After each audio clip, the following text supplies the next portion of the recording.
Good evening, YouTube. This is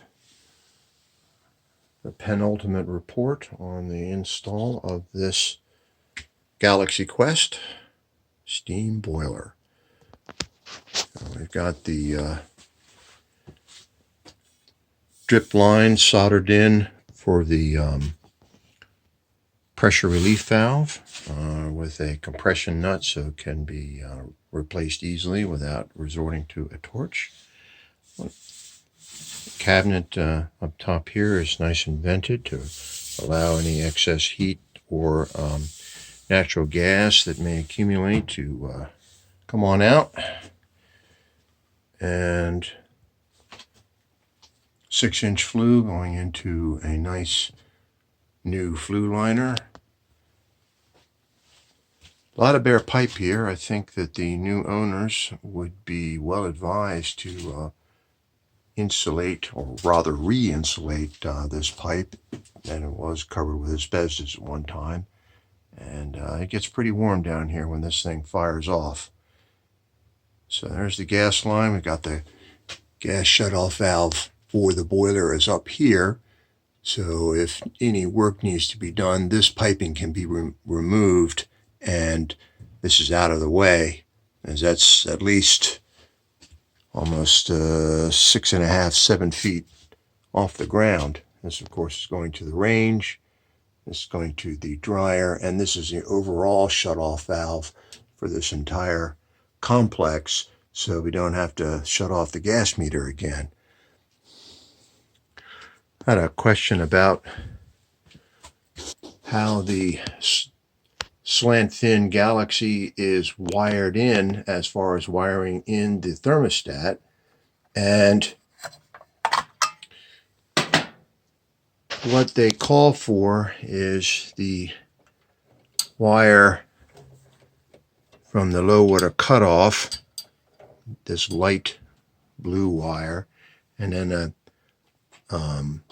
dark blue wire from the cabinet wiring is unrolled and brought up to the pressure control, as well as the thermostat wire. The thermostat wire here, usually in its sort of traditional brown. And then that's where it breaks. So the thermostat wires into the pressure control.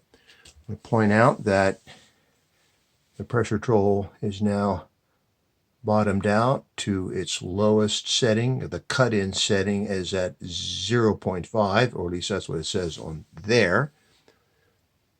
And the differential wheel is set to the lowest setting, which is 1. And we sort of get an idea of the pressure that that's going to operate at. So it's probably going to operate fairly close to what it actually is set at, probably about 2 pounds or so, which is all that you need. And that's how that is wired in. The useless 30-pound pressure gauge, and at least it has the vacuum on there. This thing shouldn't operate in a vacuum, but they do show it on this gauge.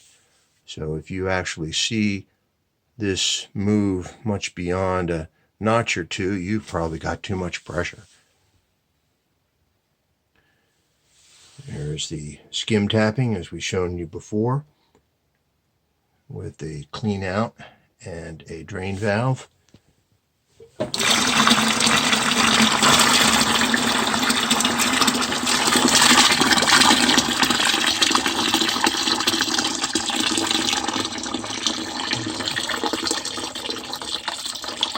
That's the first of many flushings, I think. We've already been only running it for a while, and you can already see the accumulated goo from the boiler starting to coat out on the sight glass.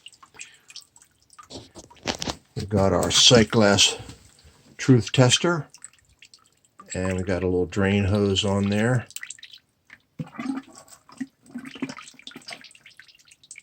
And so the sight glass fitting is clear, and so far the water is. Now when this thing first came on, the boiler water went crazy.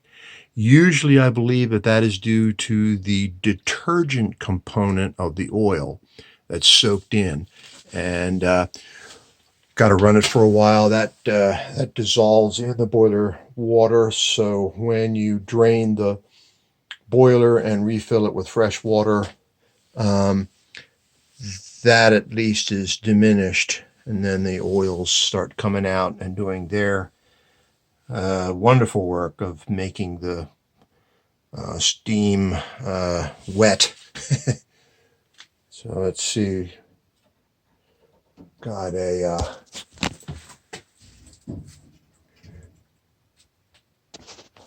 that is the water line. That was where it used to, where I terminated, and I decided to move it back here to allow for a little bit more clearance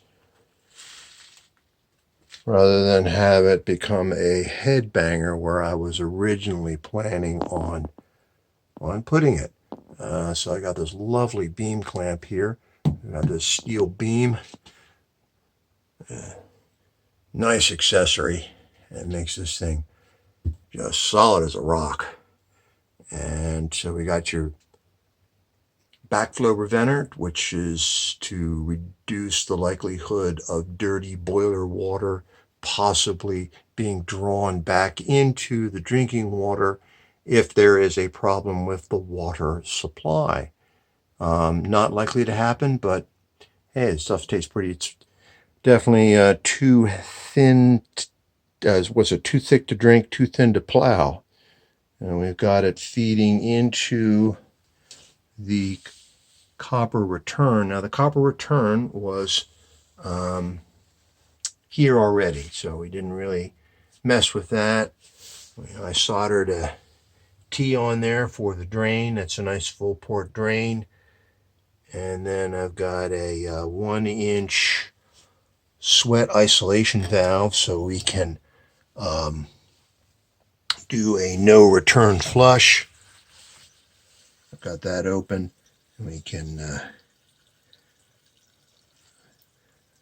let out any contaminated water. But the way they've got this thing piped in, it's got so many dips and nooks and crannies, there's no really good way of getting a full drain on that. Unfortunately, that was not within my control. So we've transitioned again. I think I pointed out before, but never hurts to do it again. We've got a transition from the brass. We have a brass close nipple that's going into the malleable iron there for the return, which is, I think we discussed before, was a little oversized, but there we are. There's the service switch and we have an emergency switch at the top of the stairs that is clearly marked and has a shield on it so that it doesn't get turned off by accident, and have a no heat call what that is too easily fixed. Definitely don't want to go on those.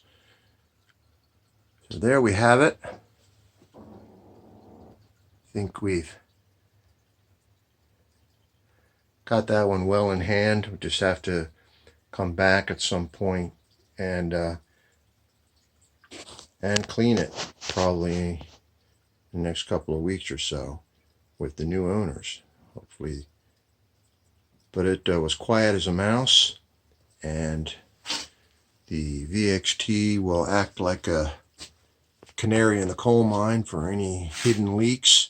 It just won't tell you where they are, but it will do a pretty good job of letting you know that you do have a leak and you can take remedial action so that this boiler doesn't rot out like the other one did before its time.